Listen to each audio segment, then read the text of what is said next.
A miracle in Missouri? Possibly. Talk about, like, completely preserved. And he doesn't deserve to be. Body of Benedictine sisters foundress thought to be incorrupted. Yeah, this story is a little bit weird. It's nun-based. We've been I will say this. We covered, I believe, last episode that there's a potential miracle involving bread. Yes. In the Eucharist form. A real low-reaching miracle. Real low. Yeah. I think that we are in... God needs to do bigger, better things if he wants me to give a shit. I'm starting to think it's more about the Catholic Church and the humans that run it, because we also covered on Abel Against Top Hat, there's about 451 priests in Illinois that molested over 2,000 kids. So I think there's like a big, but...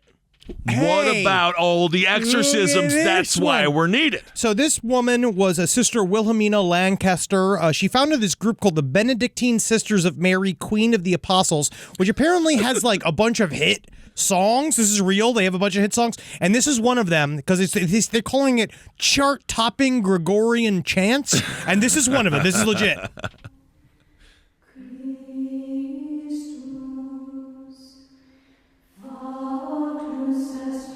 They basically said, chill. But in the article, they're like, oh, it's kind of like a rock group of Christian groups. And I thought it was going to be more like Sister Act. But I like this. This is authentic. This isn't cool Jesus. This isn't fake, faux.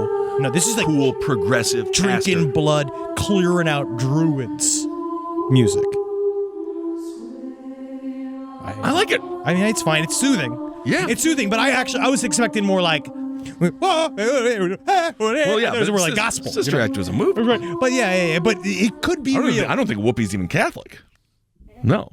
I don't think she is. I know she loves weed and she loves a big dress. And she likes to toot. That's why she got the name Whoopi. That's I remember, true story. Yeah, she loves That's the fart. a true story. What they're saying, what's interesting about this is that what they believe is to be the first African-American woman to be found incorrupt. This is something that has happened several times. They said that this woman was so holy that when the Catholic Church said to nuns, you don't have to keep in the habit anymore, right? That you actually can get rid of the habit.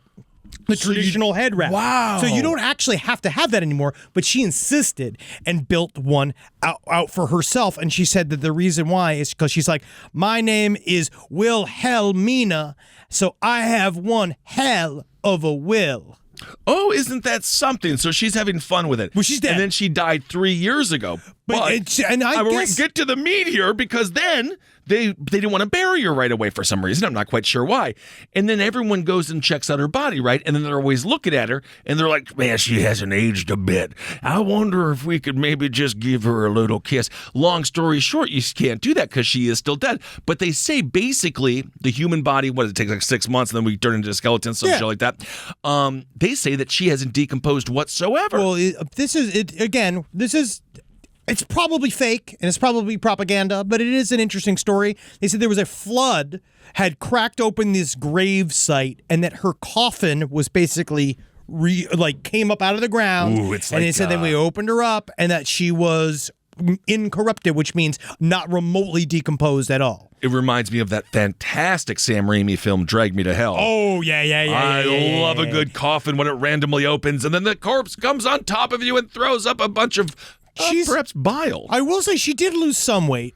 Well, naturally, I mean, that's kind of one of the reasons you do it. She lose some weight. If you did, they said that when they lifted the coffin, this cracked open the coffin, they expected it to be about 20 to 30 pounds, but it was actually closer to 80 to 90. And if you look at her, I mean, there's a lot of her left. There is. Yeah, they popped her out there and immediately started selling tickets. They absolutely did. They just had people come and hang out and look at this woman lay there like she's Bob Dylan and her next door. This is why I'll never understand why Charles Manson didn't sell his body, because people are fascinated by it. Never agree with his decision. I don't know why he decided to be so precious. Then now he's classy. But anyway, it is interesting once you go out, because there was also a lot of conversations about the Manson family because I was up in Northern California, and it makes all the sense in the fucking world, man. Dune buggies, people were covered in mud out there. Well, again, that's where true thought can really live. It's got miles to live and really think and you know out what loud. Else? You know what else lives out there? AM radio. Oh, yeah. There's 3 channels. Think about this. Northern versions of this. I kind of like nowadays, think about Chad Daybell, Lori Vallow. Chad Daybell got to kind of operate his own little like groupie world on a podcast network in a small town in Idaho. He had that whole little town believe in his shtick. Bro, you know what else I learned about was a guy named Jim Butler. Jim Butler, he lived in Tonopah. There was in 1929, I'm going back to so much information. 1911, a mine fire, right? Yeah. This guy, Jim Butler, he went down there, saved a bunch of fucking miners, but he didn't save 17 along with himself, and then he died down there too. But now it's called That's Jim. a hero. He's a hero. He's a hero. It's Jim Butler days. And so there's statues and stuff like that. But did you know him? No. But he basically runs this fucking town of unincorporated people. His ghost. Yeah. His memory. But they had a full parade and candy. But guess what? If he showed up and tried to be mayor, they'd be like, you can't collect all of us. We're one with the dirt. That would have killed him. They are. Yeah. Yeah, they're unincorporated. They like that he died. Yeah. We have a lot of fans out there. I mean, That's great. three fans and two in the... No, I want to visit the motel. Actually, I'm really excited about this. But yeah, that story is probably fake. But, you know, I think miracles are very interesting because it's the Catholic Church trying to stay relevant in its own way by, like, kind of pointing out to a group of people, hey, we're still spooky. Hey, remember, every once in a while, we're trying to be spooky. You know, and that's one of the areas where there is a Venn diagram of some of our sensibilities. I always loved the Station of the Cross when I was growing up, going to Catholic school, the 12 breakdowns. It's just a horror movie. Oh, and you know how it ends, and you're like, hey, Jesus, it's station number 2, buddy. You're going to want to skip the next 10. The Passion of the Christ is an actual horror film. Wasn't that was shown in churches? Oh, yeah. Didn't they do like a church revival thing with that movie? Yeah, that was Mel Gibson's. He's ancient Catholic. He's a very strange man. Very, very strange man. And then remember when we did Mystery Science Theater 3000 on top of Passion of the Christ on Easter Sunday? Did we do that? Oh, yeah. Was I there? You must have been there. We did it on a Sunday. It was Easter Sunday, and we did Mystery Science Theater over Passion of the Christ. It was great. That's fantastic. It was one of the best times we ever had. It was awesome. Oh yeah, it was definitely a movie. Yeah, it was definitely it's like 3.5 hours long. Well, anyway, I want to talk about this one story about Bradley Gillespie. Have you heard about this guy? He's a dude who escaped. He was an inmate who escaped, and there's been a series of escapes recently. This was in Ohio. He's 50 years old. He escaped, but you know what happened to him? What? They found his body floating in the river. Oh yeah, so he's was dead. He trying to learn? Oh, so you're just saying that he's dead. He ran away 5 days ago, and then he dead. You know what? They don't have swimming lessons in prison. I guess there's really no pools. There's no need for it. No. This is according to the sheriff. They say Bradley Gillespie's body. Yeah, he was a dangerous guy. Yeah, seems like it. Was he with Big Pun? Who's this guy? The other guy escaped. I don't know. Yeah, James Lee. Usually he was arrested. Usually they're not. Is that Big Pun? I don't know how a chubby inmate tends to escape. I think it's more difficult. I don't know how he did. He's a big boy. I mean, I have no fucking chance because you can't sneak through. I can't sneak through anything. I mean, I guess you just kind of. Did he go inside the laundry basket? They say, today, I believe we have closure to the 5-day manhunt. Wanted fugitive Bradley Gillespie has been found deceased, his body recovered in the Ohio River in Henderson. He was serving time for murder when he escaped custody last week. They aren't really saying how he escaped. Oh, they got through a dumpster. They concealed themselves in a dumpster while en route to Kentucky.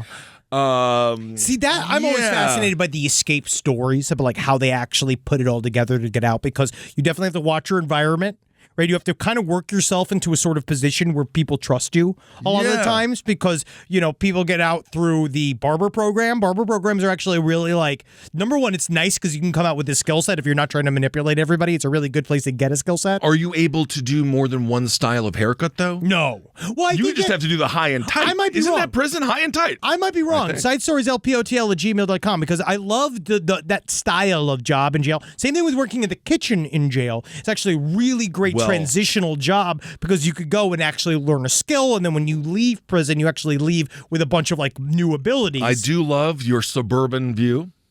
But it's not about skills. It's about power. Whoa. If you work in the kitchen, you are fucking God, dude. Oh, yeah, but that's what I'm saying. But a lot of times, then it gives you access to the outside. You won't believe what Tony would do for an extra burrito.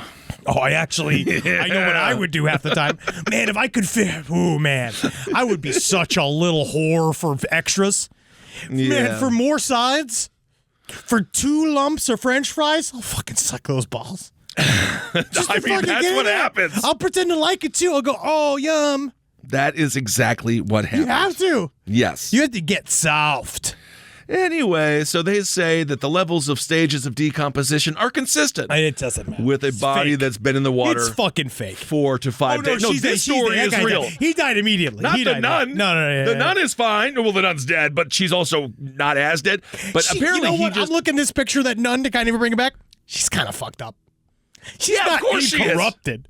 No, I know she's just not not as fucked up as she should be. Yeah, she's like mostly a mummy. We're still dealing with shades of a corpse. Yeah, It's not like- she's not doing taxes. Yeah, she's not fresh. But it's about wow, for a dead corpse, she looks pretty good after 3 years. Yeah, same thing with like Diane Feinstein.